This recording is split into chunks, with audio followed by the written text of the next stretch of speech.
Yeah, his father was Nelson Rockefeller, and Nelson was the governor of New York for several terms, and then he was also vice president under Gerald Ford. But yeah, it's the direct line to John D. Rockefeller. That's Mark's grandfather, John D.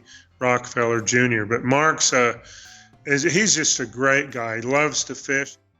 That was Mike Lawson telling us about his connection to the Rockefeller family. This story and dry fly fishing today on the Wet Fly Swing Fly Fishing Show.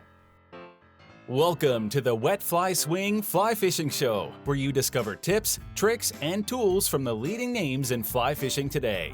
We'll help you on your fly fishing journey with classic stories covering steelhead fishing, fly tying, and much more. Hey, how's it going today? Thanks for stopping by the Fly Fishing Show.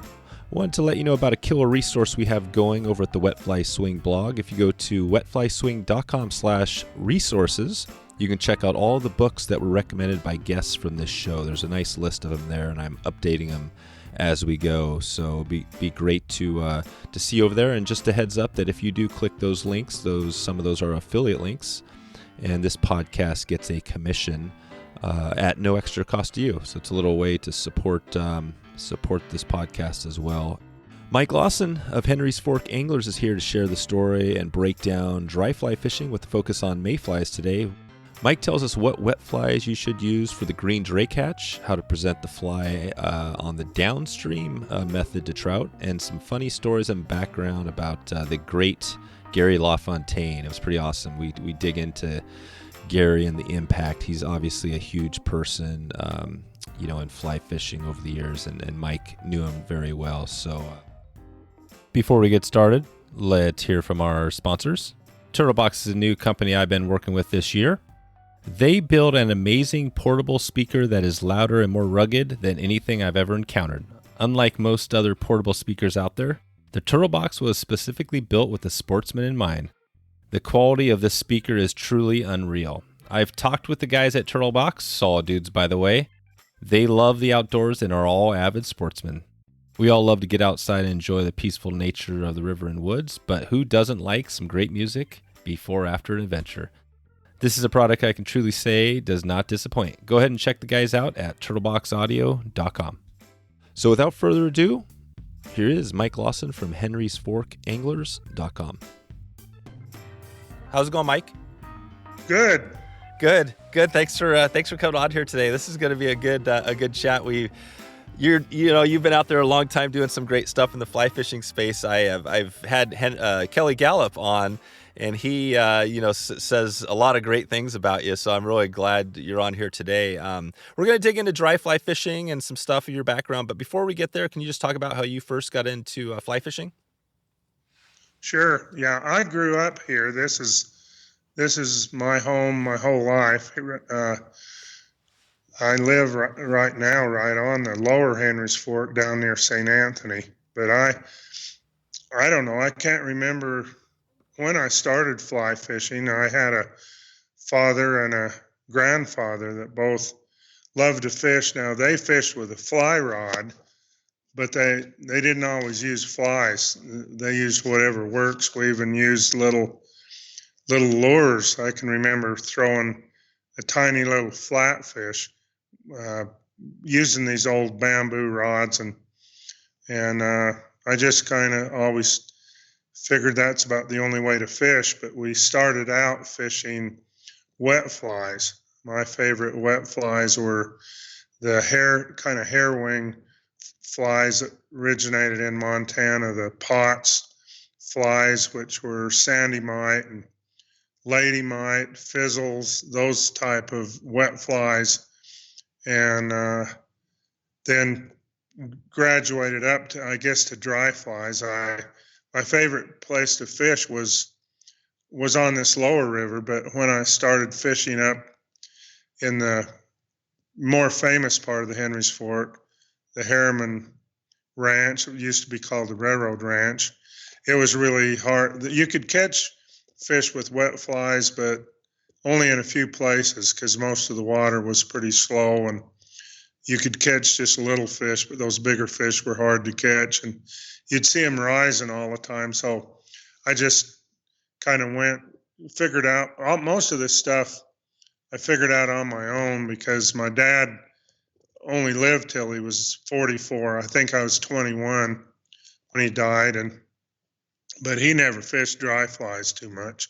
So I kind of had to get that figured out myself. And the books, I started reading some books, and right about then is when Selective Trout came out with the Swisher and Richards patterns. And so that sort of solved a lot of the puzzle with the dry fly fishing, because they identified most of the bugs that were coming off, and then it was a little easier to figure out what flies to use to match them up with.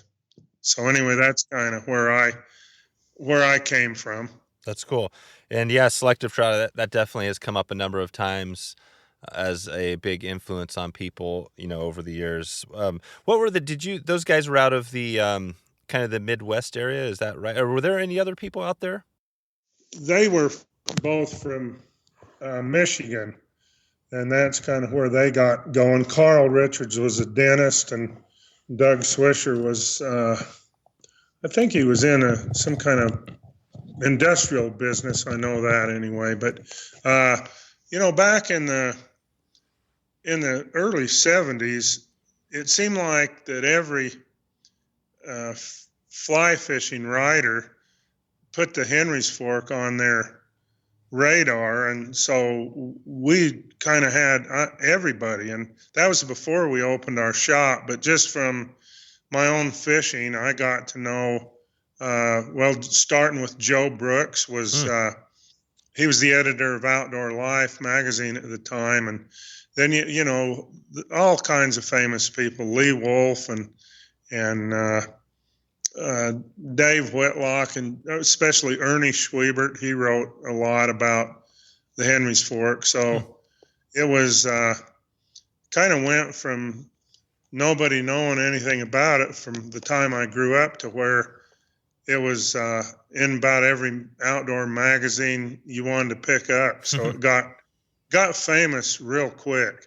That's amazing. Yeah, that's a cool thing. The Henry's Fork is definitely, you're right. I mean, it's always been one of those destination spots. I mean, can you take us to the Henry's Fork and tell us, why is it so, why were all those people writing about it back in the day, and why is it still such a destination? Because you're in Idaho, right? Yeah. Yeah, it's in Idaho. Well, I think a couple things. One is, at least in this part of the world, I'd say West Yellowstone, Montana is sort of the epicenter of fly fishing. You look back over the years, and all these early fly shop owners and outfitters that most people know now about. Bud Lilly had his shop there, and Pat Barnes, Bob Jacklin got going up there. And you look at that. I actually guided for one of those shops. Jim Danskin was an outfitter.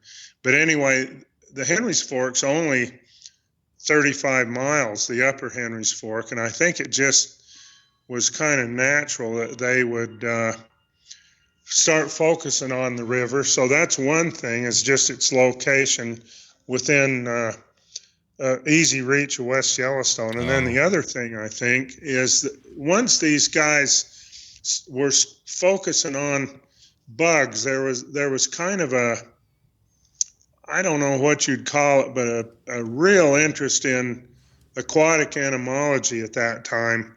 And you were hearing more. Sometimes on the river, it seemed like you heard more Latin than you did English. And I think it got a little carried away, but with that in mind, the Henry's Fork, the upper river especially, has different mayfly hatches, different species coming off all season long. It probably has more different mayflies and caddisflies and stuff than any river in the West, at least that I've fished. And so that really brought a lot of attention. And then the other thing I think was this is all dealing around that railroad ranch, Harriman Park. And there was a history there with the Harriman family. They owned this ranch that was a little more than 10,000 acres, had about 5 miles of the Henry's Fork running right through it. And it's all very flat water, dry fly, just picturesque dry fly water that you can wade almost anywhere you want. It's all about a uniform depth. And so the fish are just scattered all over, rising. And then the other thing about it is they keep eating insects when they're big. You know, a lot of rivers, once the fish get pretty good size, 2 or 3 pounds, they don't pay much mind to little mayflies anymore, but they keep feeding on the surface. And so it just is a combination of all that, I think, that brought all this attention to the river. Once it showed up in the magazines, then it seemed like everybody wanted to have a crack at it. That's cool. Yeah, that's an amazing story. I love that you dug into some of the history there. And there's a few things that come up to me, as you're talking there, and the mayflies, you noted that, and the caddisflies. One of that, there is the Gary Lofontaine, and he's another person that, obviously isn't around anymore. But, I believe you and Gary wrote a book, right, on the Henry's Fork. Can you talk? I want to dig a little bit into that, but maybe Gary Lofontaine, he seems like I've heard so many great things, said about him, about how he was way ahead of his time and stuff. Can you describe kind of what you learned from Gary and knowing him? Oh, yeah. I'm glad you brought Gary up because he turned out to be one of my closest friends before he passed away. But he started working on caddisflies. Caddisflies were much more complicated for an average fishing entomologist than mayflies and stoneflies. And Gary spent a lot of time learning about these insects. And in fact, when he was writing Caddisflies, he used our shop as one of his collection places because we're right close to the river. And on the back side of the shop, which was the shady side, all these caddisflies, after they'd come out of the river, would go and rest on the back of our shop. So he'd be back there. He'd stop about once a week and collect insects, and he understood them mostly by going underwater. He used to take not just a snorkel, he'd actually take tanks and scuba tanks, and he'd go down and just sit on the bottom of the river and watch these caddisflies, watch these emergences from underwater instead of up on the surface. And that's how come he developed his sparkle caddis pupa. He started using Antron.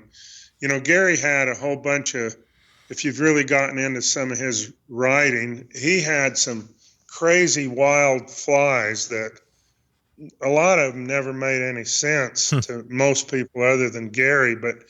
And we used to kid him about it. But his caddis emergers were really an innovative thing. And even today, if you look at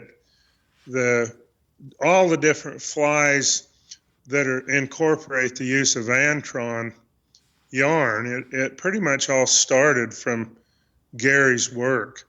Oh, wow. Wow, that's cool. Yeah, and I think in my own experience, I remember, I think we called it, I'm not sure what we called it, but I had a little fly. It was like an Antron. Basically, I'm sure it came from Gary, but we used like carpet fiber. We had this old carpet, like shag carpet. We used to take some fibers off it. Yeah, you know what I mean? I'm not sure, but that worked great. It was kind of this unique thing, and you could use the old carpet. But so yeah, Gary, I mean, he basically, the caddis, did he, and we were talking about maybe digging into mayflies here, but I'm really interested in the caddis because I fish a lot of caddis as well. So he wrote obviously the book on caddisflies, but and what else did he, just as a person, what was he like for somebody that didn't know him? You knew him pretty well. He sounds like he was some crazy we ideas. always called him kind of the nutty professor of fly fishing because he was pretty nonconformist with a lot of all kinds of different things with regard to fly fishing. Some of them I think made a heck of a lot of sense. Like he was pretty careful about, worrying about reflection and stuff and spooking trout. He'd tell people if they bought a new expensive fly rod, to sand all the finish off from it, which, I wasn't ready to do that, but that was kind of his deal. But he was a lot of fun to be with, but he wrote a number of other books, and one interesting one is his Dry Fly New Angles, it's called, and that's where a lot of his unique philosophies come out. But he, real quick, you asked me about this book, and yeah, where Gary, I think, another place he was ahead of his time is he had the concept of meeting with different people like myself, or with Bob Jacklin or Craig Matthews or somebody, and cover a specific river on a audio tape. And he called it the River Rap series, but they didn't sell very well. And I think the reason that he was ahead of his time is because in an audio tape, yeah, you just pretty much have to listen to the whole tape. You can't really pick out segments and all that. And I think if he would have been just a little later when CDs came out, then he could have, he would have been able then to really figure out how people could go to different parts of it and all that. So that didn't go very well. The River Rap series was a good idea, but it just didn't go very well. So then he decided to put all these in the form of a book. And so he came out with a number of different books with these same people that he worked with on the tapes. And I had worked with him on the Henry's Fork. So he and I got together, and he basically just asked me to take the tape and listen to it and then write the book from that. And then we put some maps and different things in it and came out with that initial book. And then just to take that a step further is Gary then, and I think most people are aware, really had a tough ending to his life because he got Lou Gehrig's disease, which is really debilitating, and he went downhill, and there's no cure for it. And after Gary passed away, then this publishing company that he was involved with, that he was part owner of it, Graycliff, then that company sold, and anyway, it was impossible. It turned out to be impossible to get those books reprinted. And because I went through a lot of effort trying to get that book back out, because people, at least in our shop, it was just the greatest thing to be able to have that book available for people so they could learn what they needed to know to fish the Henry's Fork. So finally, I worked with my publisher because I had already written a pretty good sized book called Spring Creeks, and the publisher was Stackpole. And I visited with them, and they finally just said, your best option is just start from scratch and start over. So I did that and basically rewrote the book, and it's called Fly Fishing the Henry's Fork. And then by then we had so much more available than Gary and I had at the time, because I was able to put some really nice maps in the book that are to scale, and the book's in color. So anyway, it's Amazing. That's kind of where the whole thing came from. Gary had a huge influence on me, especially with my own little work as a writer. Yeah, I mean, Mike, this story is amazing. I love this. Is the podcasting. You know what I love about it is that this River Rap series. I mean, and what year was that when he was doing those tapes? Boy, that's going to take me back. I've still got a couple of them, but that probably goes back to the early '90s, I would guess. Oh, okay, early '90s.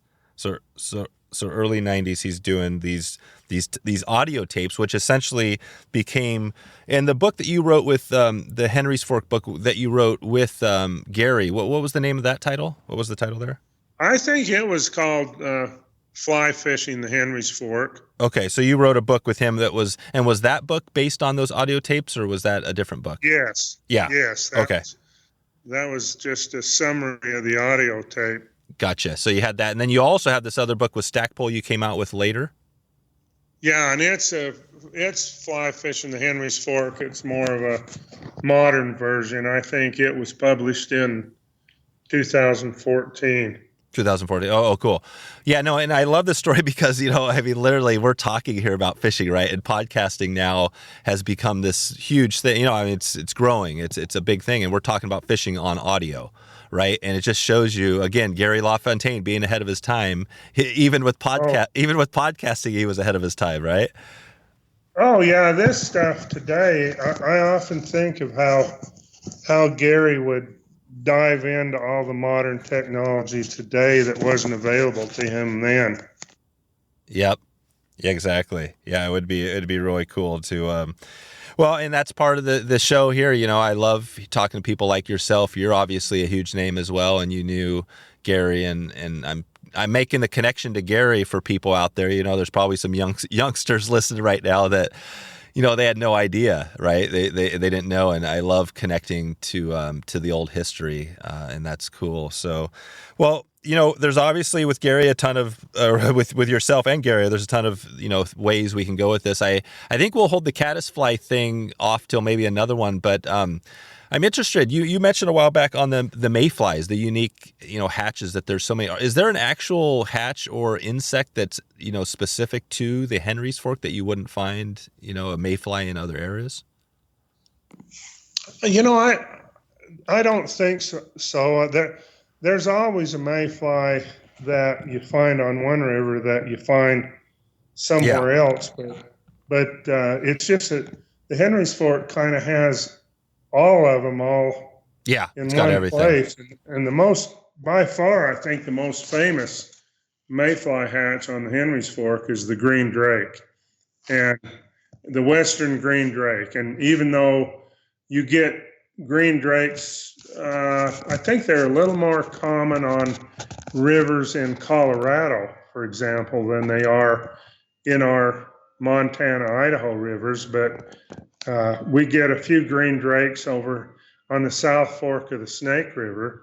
But it's interesting how mayflies will be kind of focused in just one place where they won't be somewhere else. Like the Madison River over the hill where Kelly Gallop is, it doesn't have a hatch of green drakes. It has, but pale morning duns, which is, I think, the most common mayfly on all of our western rivers. You have good pale morning dun hatches on the Madison River and also on the Henry's Fork, but the green drakes are pretty unique to the Henry's Fork in this area. At least that's, I think, the most famous hatch. Yeah, that's great. I love that you mentioned the green drake. That was something I was going to bring up to you because when I think of one pattern or one bug, that seems like the one. Maybe you can just take us to talk about the green drake and take us to the Henry's Fork. When is that hatch? Talk about when that begins and when that ends, and what we need to know about it. Yeah, usually the green drakes they'll start showing up on the lower part of the Henry's Fork down near, see, that's where I live, down below the town of Ashton. We'll start seeing green drakes about the 10th of June usually. And usually it's a few days later by the time they start getting pretty active up in the upper river, up in the Harriman Park area. But usually by the 20th of June, the green drake hatch is going full bore.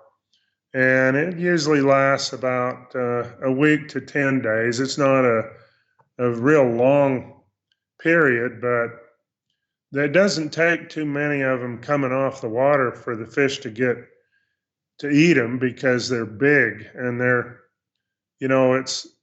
I think by weight, we never talk about that much with bugs, but it's probably the biggest mayfly. We have some other drakes that are a little bit longer, their body length. Like we get a brown drake, and it's considerably bigger than the green drake, at least in length. But the green drake is such a meaty, muscly looking bug that I think that the fish really get after him. So basically, you have this gigantic mayfly, which is sitting there on the water fluttering. So it's almost like, it reminds me of like the salmon fly hatch, right? You got this giant bug that's just it's a little bit the same thing as the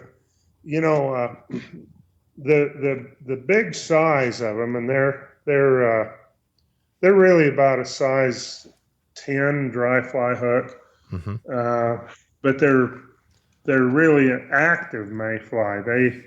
They when they emerge, they generally will flutter around on the surface and before they fly off, and so they create a lot of interest from the fish. And of course, the anglers that like to fish the river love the green drake hatch because they can use big flies and heavy tippets. It's always kind of fun to be fishing and hook a big fish and know that you got 4X on instead of 6X, because you can really put the heat on a fish.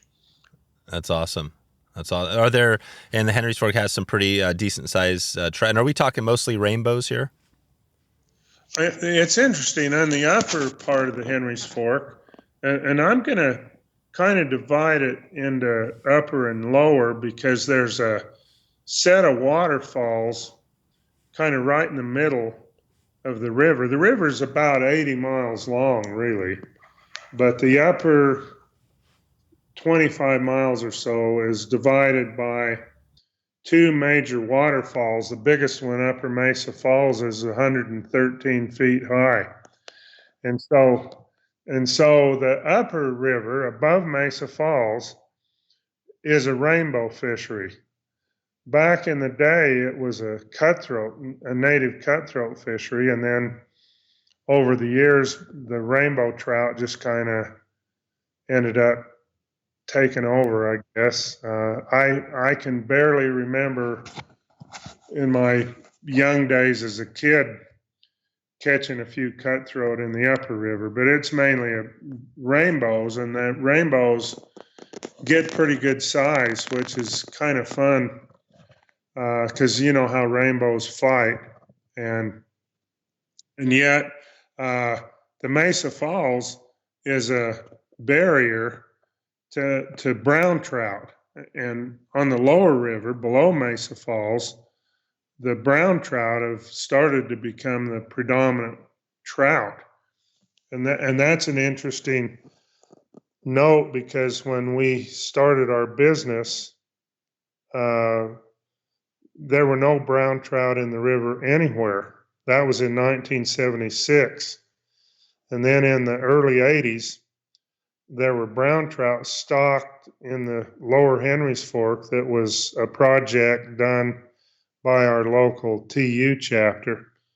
And it didn't take long for them to really propagate the entire lower Henry's Fork. And where I live now, I live downstream from St. Anthony, and almost all the trout we catch down here are brown trout. Hmm. But in that upper river, it's still rainbows. And looking back on my own experience when I was first really getting into fly fishing a lot, every place I fished almost, we'd catch rainbows. And so I kind of took them for granted. And now there really aren't a lot of rivers that have such beautiful rainbows like the upper river has. So I cherish them a little more than I used to, I think. Yeah, that's right. That's right. And do you fish, when you look at, I guess if we stick on that, the green drake, do you fish rainbows and browns and differently? And then also is the hatch spread throughout the whole river? You know, that's a really great question and a little bit difficult to answer because some of these aquatic insects, especially mayflies, only emerge in certain sections of the river. Mm-hmm. For example, we get pale morning duns and green drakes and the Baetis, blue wing olives, some of the others all over the river from top to bottom.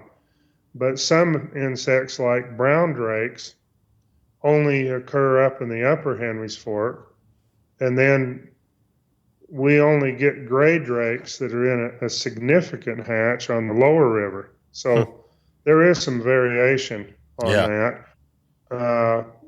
But the two different species of fish, you pretty much fish the same way for them. When the bugs are coming off, brown trout are pretty actively feed on the surface, and so they get big too, as you know, just about anywhere that there are brown trout, they're going to be the larger fish, and they generally are on the lower river. There's some rainbows on the lower river, but most of the big fish that are fish over 20 inches long are browns. Yeah, but they feed on these insects. It's interesting because last summer I was fishing down here below Ashton, and it gets real tough in the middle of the summer because it's irrigation water. It has higher flows and gets in a lot of weeds and stuff, and it doesn't fish very good in the middle of the summer. But we started fishing late. We'd get out and start. We wouldn't even start to fish till about 7 o'clock in the evening, and we were fishing hoppers. It was right in the middle of the hopper season, and we caught some beautiful browns just kind of working the banks with hoppers till it got too dark to fish. So they're just they're definitely a different critter than the rainbows are. But when there's a good hatch on, they're all the same. They're all feed pretty good on the surface. Yeah, that's right. And when is there a green drake? I mean, what would be is there a pattern that's like the go-to green drake pattern for on the dry? Well, the most famous patterns were the paradrakes, where it was an extended body pattern and to imitate the dun. But like a lot of mayflies, the fish trigger a lot more on emergers. So that's I think people are a lot more successful fishing emergers on a consistent basis. It's just that it's pretty fun to put that great big paradrake out there and watch a big trout come up and eat it. Yeah, exactly. But, so I still like to fish those. I used to tie them with elk hair for the body, and that made the body real stiff. And for some reason, you'd miss a lot of fish with that tie. I don't know whether the fly would turn on its side when you set the hook or what, but you'd only hook up half the fish that would eat the fly. But we started tying a kind of a extended body using a reverse feather for the extension on the body, and that really improves the hooking percentage. What is the reverse feather? So now, yeah, can you describe that a little bit? Well, it's hard to describe. If you take the best thing to use is a hen. You can use a hen saddle feather, or even use a mallard, flank feather, mallard flank that's dyed olive, and then what you do is go out towards the end of it, towards the tip, and then just pull back the fibers back down the quill, so it forms a pommard or whatever, just a kind of an extension, and then you cut the very tip of the feather off, so what it leaves is just some fibers sticking out that look like the tails. Oh yeah, right, okay. So and then so the paradrake. So if you're there in late June, and you hit it right, maybe you get them on the dries. But the emergers are the more common thing. And when you fish those emergers, are you fishing those, more extended, like through June? And what is a good emerger pattern? Yeah, generally there's a whole bunch of good emergers. Just anything that's kind of the size and color, and more or less with soft hackle, something you can get to lay down in the film, in the surface film. Okay. And generally we still put some floating on the emerger. You just don't want it to be sitting up on the surface of the water. And then the other thing that you need to be aware of too during the green drake hatch is that's also a period of real intense pale morning dun activity too. So there's no guarantee that one fish is going to eat a drake. They get keyed into those Pmds. Sometimes they don't pay much attention to the green drakes. Oh yeah, that's right. So you basically have to have, when you look at your fly box, do you have like different fly boxes for different times of the year? What is your dry fly and emerger boxes? What do they look like? That's kind of how, I've tried to figure out a bunch of different ways to organize fly boxes, but that's kind of where I've gone with my dry flies. Is I'll have a box that I'm going to use on the Henry's Fork mostly in June, and that's going to have green drakes, pale morning duns. It's going to have a lot of different caddis flies, because that's our best period for caddis. It's not the only time, but it's a good time. That people aren't as keyed into specific caddis hatches, but there's one caddis, and Gary pointed this out, and he wrote about it a number of times, that the most prolific caddis hatch in the West is called the Spotted Sedge. And that's about a size 16.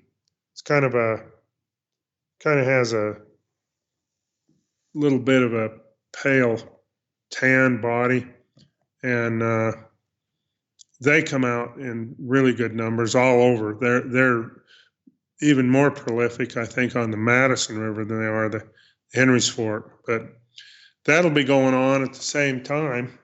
So and then later in June and into early July, then you get a little smaller cousin of the green drake, and we call it a flav. And it's back in the old days, the genera was ephemerella, and they've changed that to drunella, which doesn't matter to the fishermen, or especially the fish. But it was used to be called the Drunella flavelina, and then that's what it's called now. Yeah. But the name just kind of stuck, just as short for flav, because it's some people eventually tried to get the term small western drake attached to it, but that never did stick. It's most people just refer to it as a flav, and it looks just like the green drake, behaves like it, but it's about 2 sizes smaller. It's about a size 14. And for some reason, that fly is pretty prolific on other rivers that don't have green drakes, like the Yellowstone and in the park and the Madison. They all get good flav hatches, but it's a real good hatch on the Henry's Fork, and it extends from the latter part of June through the middle of July, and sometimes even later into the season. So there you go. So another fly to add to the collection, and then I guess maybe we just keep that going a little bit as you go into, so you're in mid-July. As you get into the summer months, more summer, what other hatches are coming off? Well, in the summer things change pretty substantially, and the pale morning duns, or most people just call them PMDs, they go pretty much all year on that upper Henry's Fork. At least they start showing up mid-June, and there's usually some PMDs coming off clear into September on that upper part of the river up there on the Harriman Park. But so you got that going on all the time. And then in the middle of the summer, you start losing caddis hatches. There aren't nearly as many caddis coming off, but you get some other new mayflies that show up, and they like the flat water more.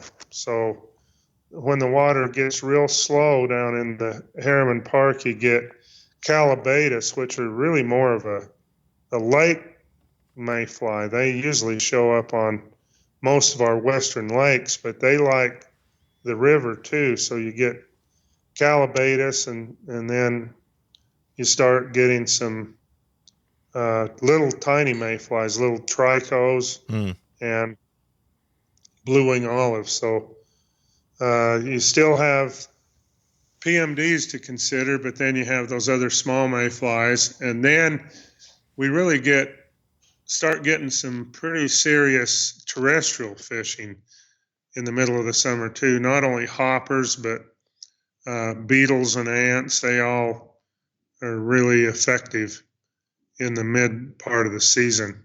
So you get them on into, as long as it stays warm into September, and then the another mayfly that starts to become a factor in September is a mahogany dun, and it's about like a pale morning dun, only it's much darker, and that's one of the predominant mayflies in September. And then we also start getting a few late summer caddis hatches again. So there's almost always some surface activity going on, especially on the upper Henry's Fork, where on the lower Henry's Fork, you get down below Mesa Falls, we just don't get much coming off in the middle of the summer. We lose the PMDs, don't do much down here.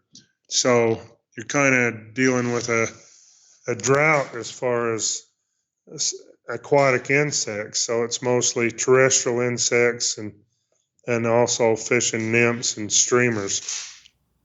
Gotcha.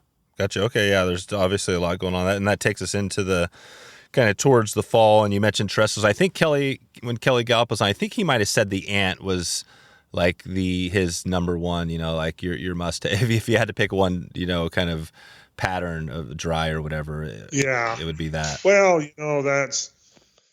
it's really fun to catch a trout, like I was saying with the green drake, on a big fly, because you can use a big tippet and the whole deal. And so everybody wants to catch fish on grasshoppers, and it is exciting to see a big old fish come up and smash a hopper. But maybe the most effective is the small terrestrials like little ants and beetles, and we do get a real solid hatch of ants. That I guess you wouldn't call it a hatch. It doesn't come out of the river, but it's a big flying ant, a big cinnamon ant, and we call it a honey ant.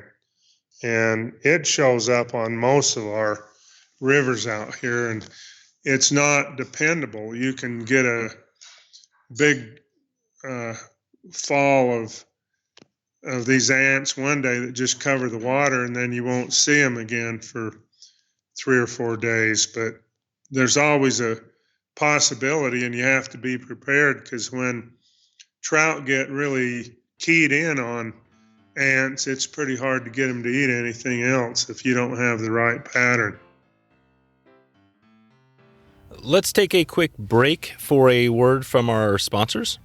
TurtleBox is the loudest, truly portable, waterproof Bluetooth speaker available. Perfect for a skiff, drift boat, or your craft of choice. The guys at TurtleBox believe in respecting the peace and beauty while on the water, but listening to great tunes before or after can be amazing. I remember our last big river trip this summer, and it was cool to break out the Bluetooth speaker as we listened to some classic music and tried to play along with our guitars. Without a Bluetooth speaker, we would have missed a bunch of amazing opportunities and some good laughs. The features I love most on this one are the quality bulletproof frame, easy to push and lighted buttons, and at home you can add another speaker for stereo. To be honest, I've been using this speaker quite a bit around the home, and the dance party with the kids has been great. Find out why TurtleBox is our go-to speaker and why it is great for the river as well. Head over to wetflyswing.com/turtlebox to support a great company, this podcast, and some tunes. And let's keep this podcast going strong and support a great company. Again, head over to wetflyswing.com/turtlebox to get started right now. Okay, back to the show. Maybe we could talk, you mentioned the hoppers and things like that. As far as, setups or techniques, types of fishing, you've got like hopper droppers and different droppers. Can you talk a little bit about that? Dry flies, it seems like, it's fairly straightforward tying a dry fly, but are there different techniques to use for dry fly fishing? Well, on the flat water up in the upper river there, we call it the Spring Creek water, the Harriman Park, and it's very difficult to catch trout on a dry fly with the old traditional upstream approach. Mm-hmm. Where you get below the fish and cast upstream. I really enjoy doing that because it's very difficult, and I feel like I'm constantly learning, but trying to get a good drag-free drift is very difficult with that kind of water. It looks flat. It looks like it's just as smooth as can be, but you throw a fly and a line out on it, and all of a sudden you realize that you got currents, kind of little undulating currents going everywhere, and so the real most effective method to approach these fish in that kind of water is to kind of get upstream of them a little bit, and then you can feed the line down. You can try to put a good slack line cast up a couple of feet upstream from the trout, and then just start mending line and feeding it down, and you can get a drift a lot better using that method. So that's usually what most people do. When you get down on the lower part of the river, then the river becomes a little more like more of a traditional river, and so then it's just you just kind of have to be able to, I just call it work the clock, depending on where you are with relationship to where the fish are. You should be able to fish a dry fly upstream, and you should be able to fish across and also down. The straight downstream approach is not, it can work, but the problem you run into there is it's really hard to hook a trout. Most people can't wait to set the hook until the fish has eaten the fly and gone back down. So you pull the fly out of his mouth, and then if he doesn't eat the fly, you got to drag the line right back up over the fish. So Yep. you usually want to get a little bit of a angle so you can then swing the fly, let the current swing the fly out of the trout's feeding lane. But you still have the hook set issue that you have to really focus on and give the fish time to eat the fly. You know, it's I remember the first time I went fishing for steelhead, and that's what I'd do. I was using a skating fly on the surface, and I'd see that big head come up, and that was it, you know. And so I finally started, there's different techniques you can use to kind of force yourself to not pull the fly out of the fish's mouth. But that's a common mistake when you're fishing downstream to a fish. Yeah. What would be a tip there to avoid pulling the fish out of how do you know how long to wait? Well, you just got to watch him and wait till his head's back down.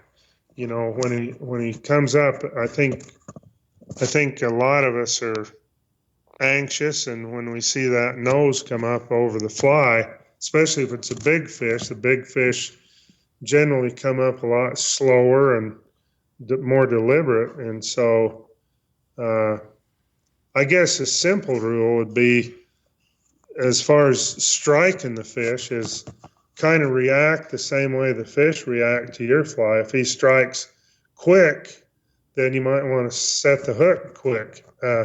I see that with, we also get a good salmon fly hatch on this river. We never really talked about that too much, but that comes out in May. Yeah. Late May, usually May 20th or so, and extends on past Memorial Day weekend. And we get a salmon fly hatch all over the river. They don't come out very well in the Harriman Park because it isn't the habitat that they like, and also the Harriman Park doesn't open to fishing till June 15th.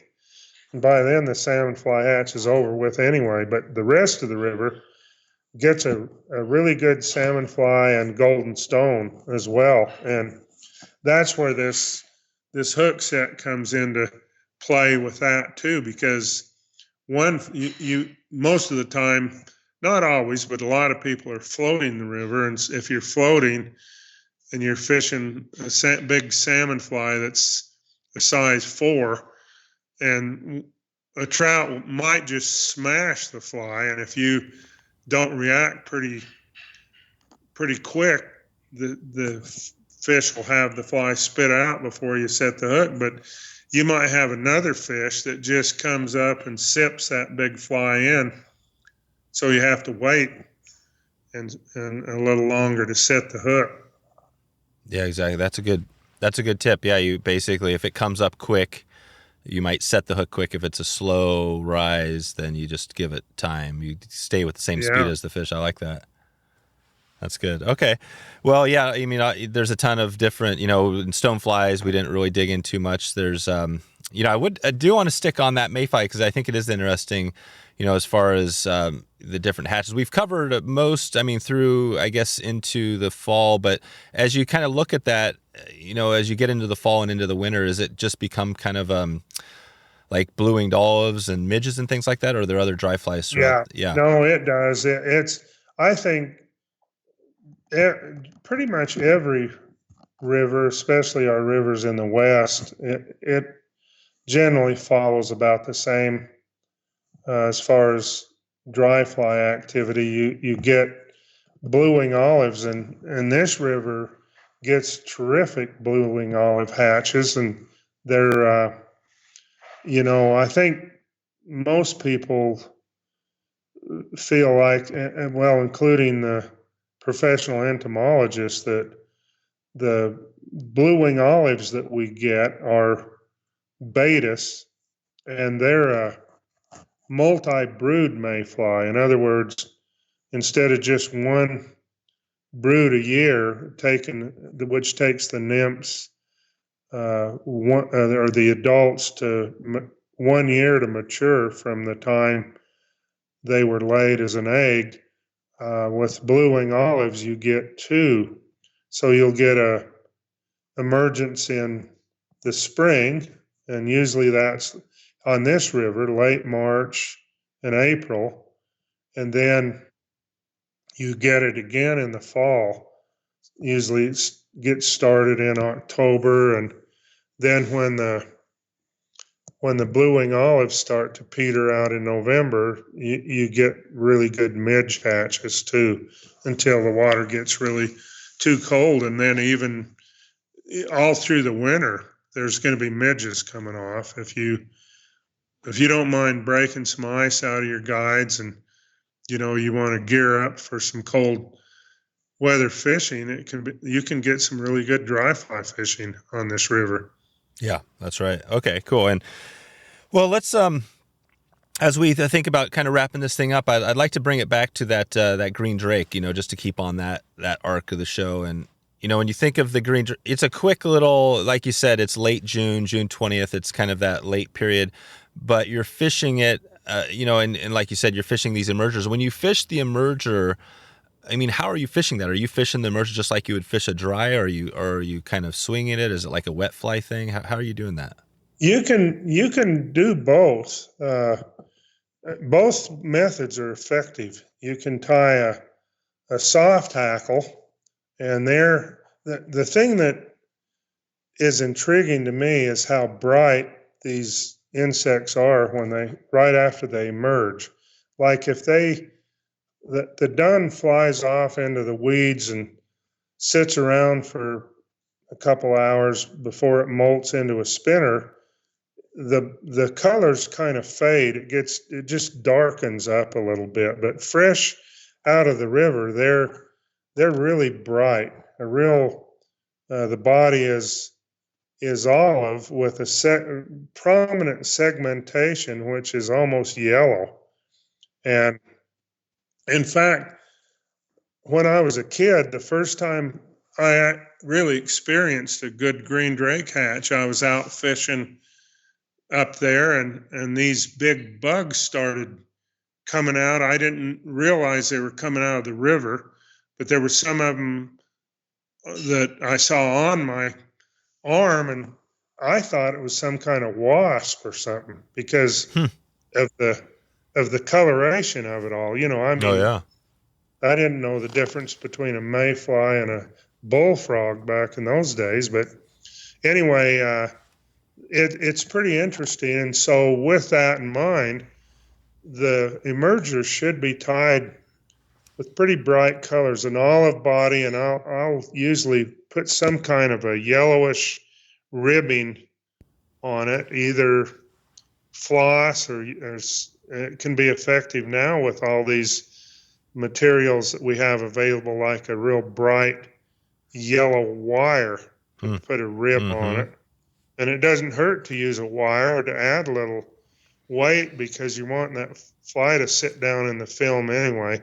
And then put some soft hackle on it, usually something that's a little darker. The wings on green drakes are pretty dark. And there's all kinds of good patterns. A lot of people like to use a little CDC wing, but I've started using what's called EP fibers for the wing. That's I don't know if you've heard of. Yeah. Rico Puglisi is mainly geared up for saltwater, but these EP fibers, which were originated for saltwater flies, the wings and all that on them, but it works really good for the wing material on both dry flies and also emergers. So you can put a little wing on it, and then you can fish it either get upstream, you usually want to pick out a fish rather than just blind cast and just let the current just swing the fly down above the fish, and that often will bring a strike. And the other thing you can do is fish it dead drift dry fly, and where it's right in the film, it's pretty hard to see that fly. So I often use it as a dropper. I'll use a dry fly, extended body drake, and then I'll tie a merger, but not too far off of the bend of the hook, maybe only about a foot. You don't want to use a longer one because then it's a lot harder to see where you're at, and it helps you to see the strike. The only disadvantage is in that kind of current.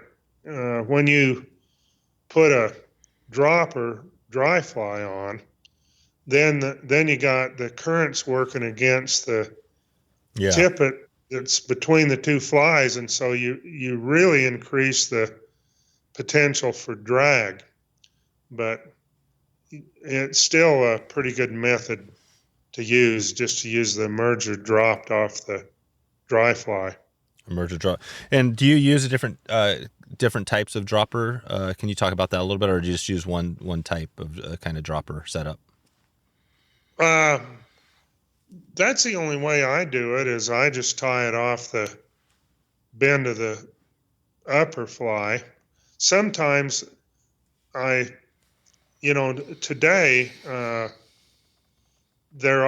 I've started using more of hooks that are just that are barbless to start with, and so there isn't a little bump. When you mash the barb down on your hook, then you can tie a clinch knot off the bend of the hook and it'll stay there.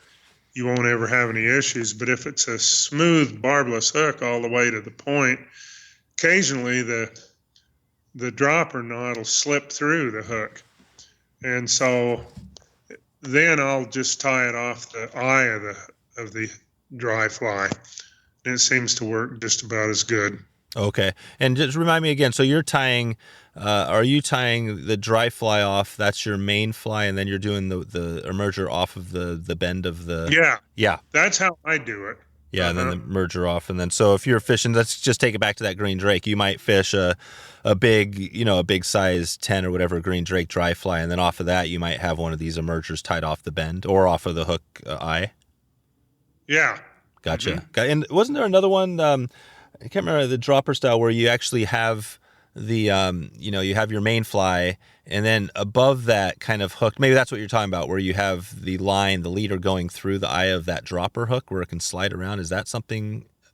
Well, I do that when I'm fishing little fly, like midges. What I've found, if I'm fishing some size 22 midges, let's say, and I got a midge pupa and then a midge dry fly, and I really went into this in some detail in the first book I wrote, which is called Spring Creeks, and I get a lot of people that ask me about that, actually, but when you're using little tiny flies like that and you start tying a bunch of knots, like on your upper fly, you got a knot tied at the eye of the hook to tie that dry fly on, and then you've got to tie the other fly on.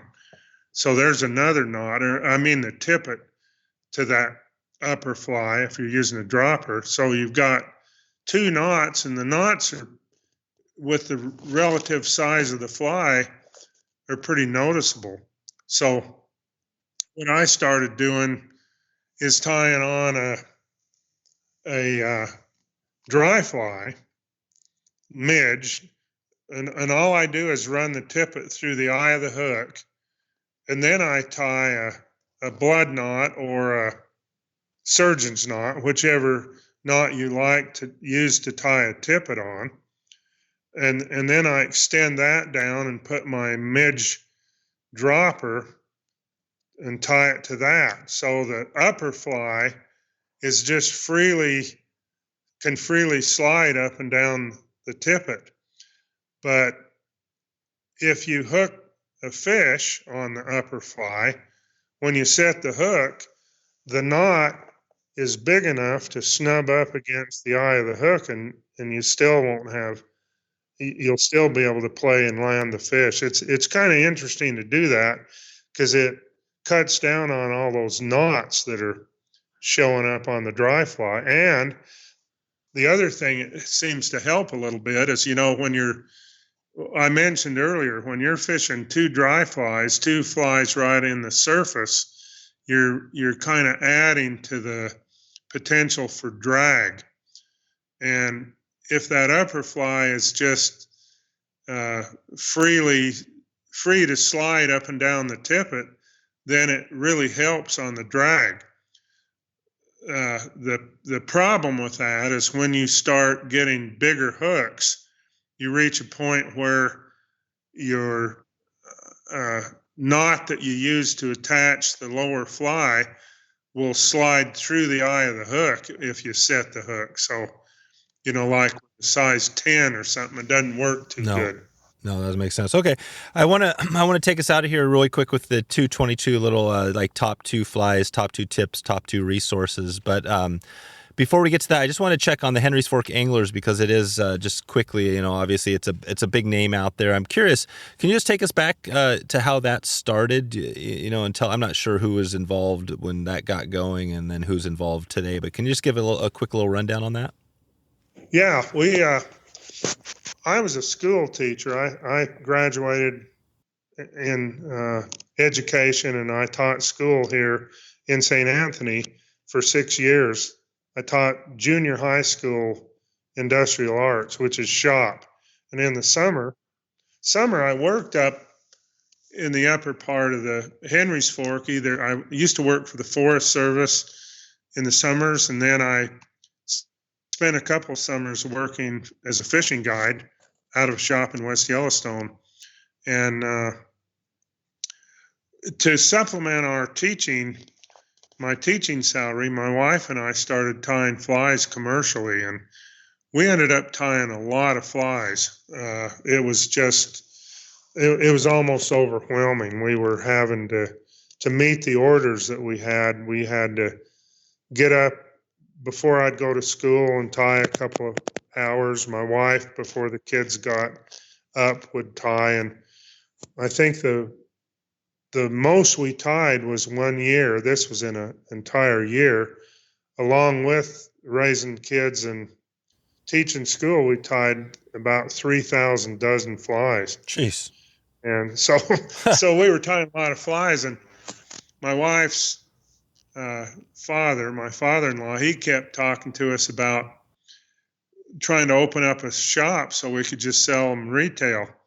And he just kind of went ahead and found some property and bought it. And he said it was a good deal. And he said if we didn't want to move forward with it, it was a good investment for him. So we found some people to put up a building, which with the big help of Shirley's father. And we put up a little log building there and decided to start a shop. And we had to buy out somebody else's outfitter license. In Idaho, all the rivers are restricted to only a certain number of outfitters that can guide. And all of it this was in 1976. And there already were 8 outfitters, which is the total on Henry's Fork. So we were able to buy somebody out, but it wasn't a big deal. It wasn't that expensive because nobody really, there wasn't that much interest in the Henry's Fork. And then we just went from there. And it was a mom and pop operation until, I guess we started getting somebody to come in and help manage it during the summer months, and in the 90s. And then in 1999, I just out of the blue, I had Mark Rockefeller had one of his representatives talk to us. It was a guy I knew and had a lot of confidence in, and about buying the business from us, and with the idea that we'd stay on and keep managing it. So that's what we did. So we sold the business in 1999 to Mark Rockefeller, and I've stayed on board as the general manager, and now my younger son Chris manages the business. We have two two managers, and our other manager is Todd Lanning. So it's been a real successful business. We those first 8 or 10 years, we didn't know where our next meal was going to come from, but we finally made it work, and so it went really well for us. That's cool. That's cool. And Rockefeller, that is the kind of the Rockefeller family? Yeah, his father was Nelson Rockefeller, and Nelson was the governor of New York for several terms, and then he was also vice president under Gerald Ford. But yeah, it's the direct line to John D. Rockefeller. That's Mark's grandfather, John D. Rockefeller Jr. But Mark's he's just a great guy. He loves to fish. He's a very, very accomplished angler too. That's what I was. I had some concerns when that first came up, because we put our heart and soul into this business, and the idea of selling it to some rich guy from New York that wasn't really that appealing. And then we realized that Mark's not at all like maybe I thought he might be. So he's just a super guy, and he loves to fish and spends as much time out here fishing as he can. Yeah, no, it's so cool. I think that's it was obviously a smart move. You've got a business to run, and I think of the other companies. I mean, it's like any business. There's a lot of competition, but you've got a lot of these other places, I'm sure, that are owned by multiple corporations or whatever, and things like that, and groups. And there's a lot of people. So you guys have some power behind what you're doing. How does that change? When you look at your sons, Chris managing the business, would the current situation, would that be a lot different than if they just owned the thing outright, or is it kind of? It sounds like they manage and run the thing anyways, or you guys do still. Yeah, it's it was interesting because when Mark, we started out with a contract because Mark didn't know me very well. I didn't know him. And we had several years had a contract. It kind of spelled out mostly what we were supposed to do from our end of the contract. And then Mark just asked me if I'd just stay on. I said, how long do you want us to stay involved? And he said, as long as you possibly can. And then I said, well, I need a job description. And so he just said, just run the business like I'm not even there. Just run it like you would if you owned it. There you go. So that's the way we've run it. And I'm sure that if it wasn't doing well, after a couple of years, maybe he'd lose interest, but he's really enjoyed it. It's been a profitable business for him too. And it's not just like sometimes I hear people say, oh, it's just a tax write-off for somebody like that. And that's not true. That's not true at all. That, the people like the Rockefellers, they were successful from basically rolling up their sleeves and earning it. And Mark's the same way. So, that's the way I've always been. So it's been a really great relationship. That's awesome. Yeah, no, I think that's a cool story, and I would love to, Mark Rockefeller. It'd be cool if I could get him on. It'd be interesting to hear his story, maybe on the podcast down the line as well. So. It really is.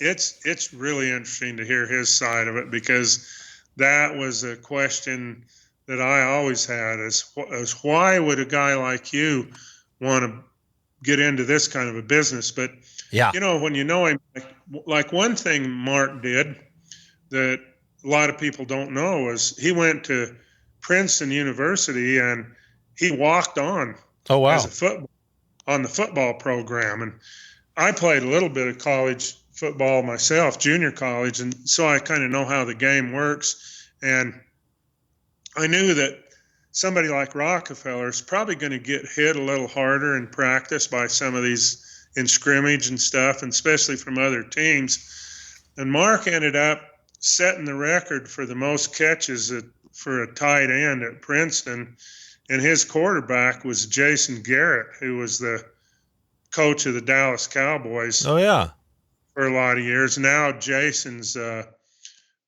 offensive coordinator for the New York Giants, but Mark and Jason remain very close friends. Most of his closest friends are his former teammates that he played ball with. So he's a down-to-earth kind of guy. Yeah. And it makes sense. I just think of it from his perspective. Obviously, you guys have this amazing place. He probably came into it originally thinking like this. I don't want this thing to go away. So the best way to do that is to, basically buy a part of it and make sure it stays here. That's awesome. I love that story. So hey, let's we're gonna take it out here pretty quick, Mike. But let's just quickly do the 222. And you've talked about these. We could probably skip the flies because it sounds like if we're focusing on the green drake, you've talked about that. The flies we need. There's not like a specific name of a pattern, right? Other than that paradrake, because that's the only specific name. Yeah. Mm-hmm. Yeah. So what about tips? If you just think 2 tips, and you've mentioned a lot of good stuff, but if somebody's going out there, it's like June 20th, they're focusing on that green drake. What would you tell somebody to help them find a fish? Well, number one is use the resources that are there. There are 2 very good fly fishing shops on the Henry's Fork. And of course, ours is one of them, but we're not the only one. Across the street, we have the Trout Hunter. And they carry a little different patterns than we do. So a lot of the patterns are the same, but it's really the kind of river where you really need the latest current information. So that'd be the number one tip: is use those resources. We both have guide services, but and that's of course one good way is if you've got the financial resources to hire a guide, but you don't have to do that. It's public water. The access is very good.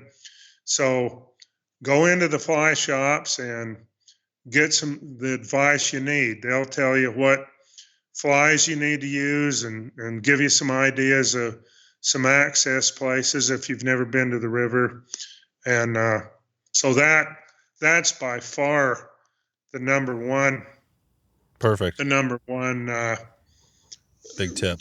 And I'd say number 2 is just patience, because the fish are going to feed on their own schedule, and a lot of times people will go out there, and I'll just give you an example. My own example is this last summer. I went down to fish the ranch. I just have a little personal thing that I do, and that's I don't fish the ranch till the middle of July. And I don't because of 2 reasons. I feel like all these other people have spent their vacation time to come out and fish the river, and they don't need somebody like me down there competing with them. Yeah. By the middle of July, the ranch isn't as busy, and there's still plenty of good fishing around without so many people. And also, I think the fish get worked over enough without me out there. So it's sort of my own personal opening day is about the middle of July. So I went down there, and I went in the shop and had to do something in there. I was a little late getting to the river, and the problem I had is I had an appointment I had to be to a meeting at like about 1.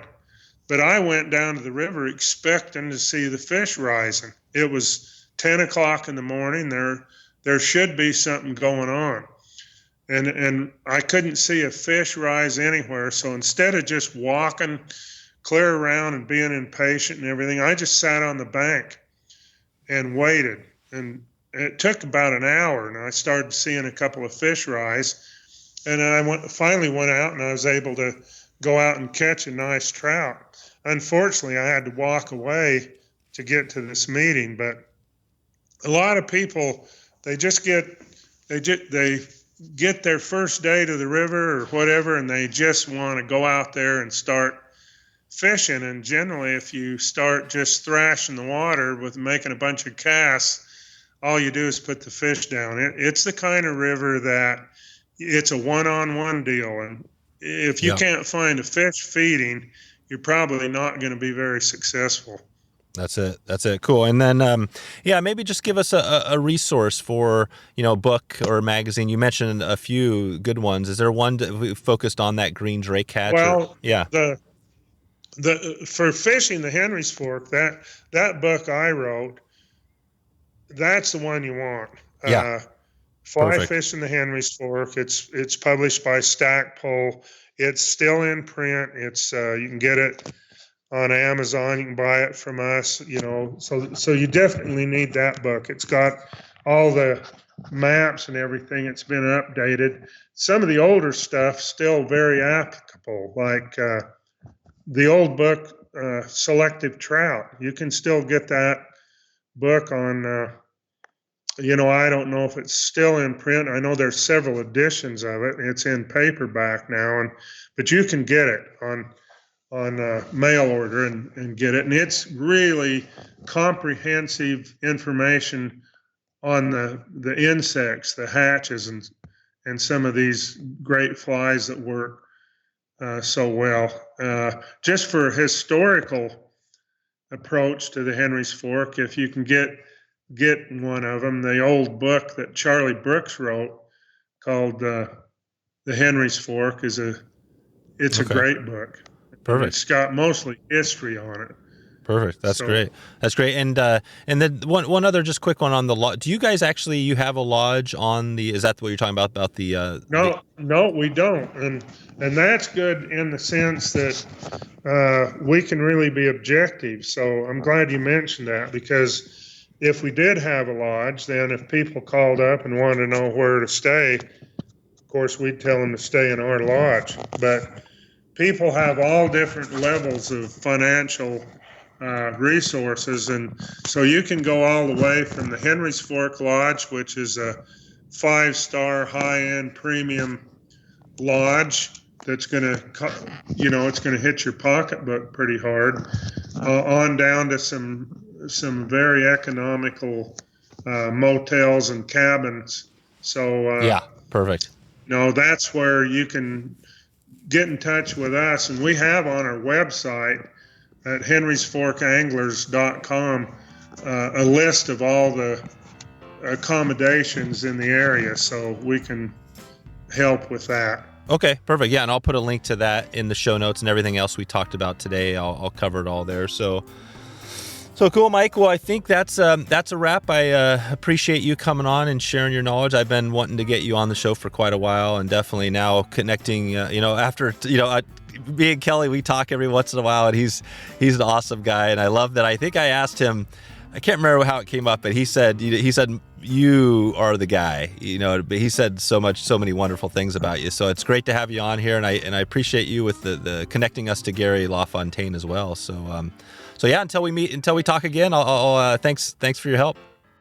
Okay, Dave, it's good to talk to you. So there you go. If you want to find all the show notes with all the links we covered, just go to wetflyswing.com/190. Please share this episode with one other person you think could get a blast of dry fly knowledge and need it. Just press pause right now, click over there and share a link, or you can do it on your app as you're going. There's a little share button on all your apps, so hopefully that you can find that today and help us get the word out on this great episode. Before we get out of here, I wanted to share a quick summary of what Mike covered today, and this isn't everything, but just a quick highlight of some notes. And the one first thing I'm going to start off with is he talked about using the emergers for the green drake hatch. And this is, an important thing, obviously with the green drake, but probably with a lot of other dry fly hatch, especially with mayflies, that you might not be hitting them hard on the surface, but you can get them on the surface, or at least on the wet fly. We're moving down this list. So number 2, just a quick one, Mike highlighted the Pmds. So pale morning duns are very important, and they're abundant. I actually had Joe Roeder on from Red's Fly Shop. He talked about them as well. There's a link in the show notes to the interview with Joe. Number 3, Mike noted using ants and beetles, but definitely ants. And again, Kelly Gallup noted this in a past episode, that this is one of his keys. So remember, always have some ants in your fly box if you don't already. Number 4, get upstream and feed the dry line down to the fish with mends. So again, it's not always when there's different currents in the water. Sometimes it's hard to get a nice drift, but if you can feed it downstream with mending, you can a lot of times get that nice drift to the fish. Number 5, react the same as a fish strikes to your fly.